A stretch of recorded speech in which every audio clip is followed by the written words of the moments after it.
Hello! ఈ ఛానల్‌కి కొత్త వస్తున్న లైక్ చేయండి, షేర్ చేయండి, సబ్స్క్రైబ్ చేయండి. పహల్గామ్ అటాక్, టెర్రర్ అటాక్ ప్రపంచవ్యాప్తంగా ఉలిక్కిపడింది. ఇండియా అయితే ఘోరం. టూరిస్టులను అటాక్ చేసింది మనందరికీ తెలిసిందే.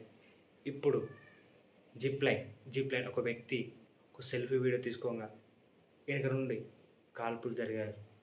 సో టెర్రరిస్టులు మన ఇండియన్స్‌ని చంపారు. సో ఆ వీడియో రికార్డ్ అయింది. జిహాద్ అల్లాహు అక్బర్ అనుకుంటూ 3, 4 సార్ల అటాక్ జరిగింది. సో ఇప్పుడు ఆ 2, 3 రోజుల తర్వాత ఆ వీడియో బయటకొచ్చి సంచలనంగా మారింది. ఎక్కడ చూసినా ట్రెండింగ్ అనేది జరుగుతుంది. సో ఆ వీడియో మీకు చూపించబోతున్నా. సో ప్రతి ఒక్క ఇండియన్‌కి ఉక్రోషం వస్తుంది.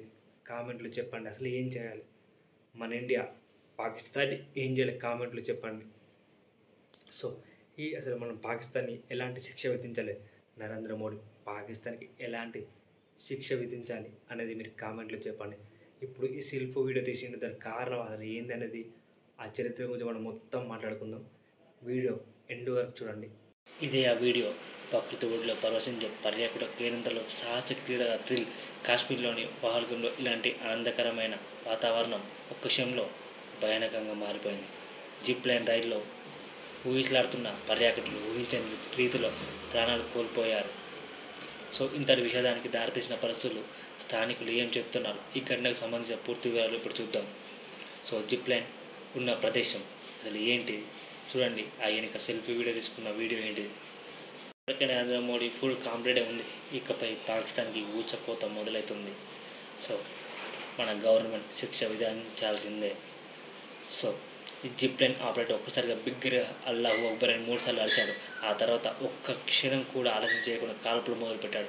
ఈ హఠాత్ పరిణామంలో అక్కడ ఒక్కసారిగా భయానక వాతావరణం నెలకొంది. పర్యాటకులు ఏం జరుగుతుందో అర్థం కాక ప్రాణాల కోసం పరుగులు తీశారు. సో జిప్ లైన్ ఎక్కుతుంటే ఒక్కసారి పెద్ద కేక వినిపించింది. చూసిలోకి కాల్పుల శబ్దం, ఏం జరుగుతుందో అర్థం కాక భయంతో పరుగులు తీశారు. ఇకపై పాకిస్తాన్కి ఇండియా యుద్ధం జరుగుతుందని చూస్తున్నారు.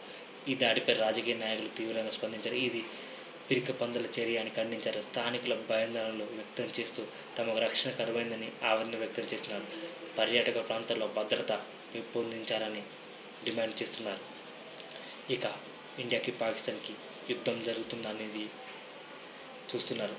ఎందుకంటే ఈ పరిమాణాలు ఘోరాతి ఘోరంగా ఉన్నాయి. సో ఇప్పటికే దీని గురించి గవర్నమెంట్ ఈ బాంబులు, అణుబాంబులపై దాడి జరుగుతుందనేది చూస్తున్నారు. ఇది ఎక్కడికి వెళ్తుందో మనం చూడాలి.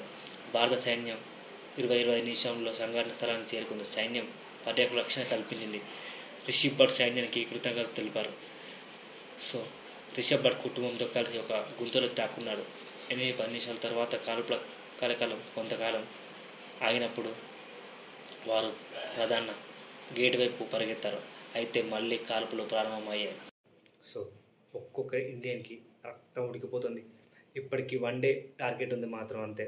సో మన ఇండియా నుంచి పాకిస్తాన్ వెళ్ళిపోవాలి. వాళ్ళకి 1 డే ఛాన్స్ ఉంది, లేకపోతే లేదు. సో అక్కడ కూడా ఇండియాలో పంపిస్తున్నారు. అక్కడ ఎయిర్పోర్ట్స్ అన్నీ బంద్ చేశారు. ఇండియా వాళ్ళు పాకిస్తాన్ వెళ్ళేది లేదు. ఎందుకంటే నీటి జలం, సింధు నది, ఇందుస్ వాలి థ్రెడ్స్ బ్యాన్ చేశారు కాబట్టి వాటర్ అక్కడికి వెళ్ళవు. సో ఇప్పుడు అదే తగ్ వార్ జరుగుతుంది. సో ఆ సెల్ఫీ గురించి, దాని గురించి మనం మొత్తం మాట్లాడుకుందాం. ఈ వీడియోని లైక్ చేయండి, షేర్ చేయండి, సబ్స్క్రైబ్ చేయండి. మీ కామెంట్లో అభిప్రాయాలు చెప్పండి. పాకిస్తాన్ ఎలా అటాక్ చేద్దాం, మన గవర్నమెంట్ ఎలాంటి ప్లాన్స్ వేస్తుందో మీ ఐడియాలజీ ప్రకారం కామెంట్లో చెప్పండి. జై హింద్.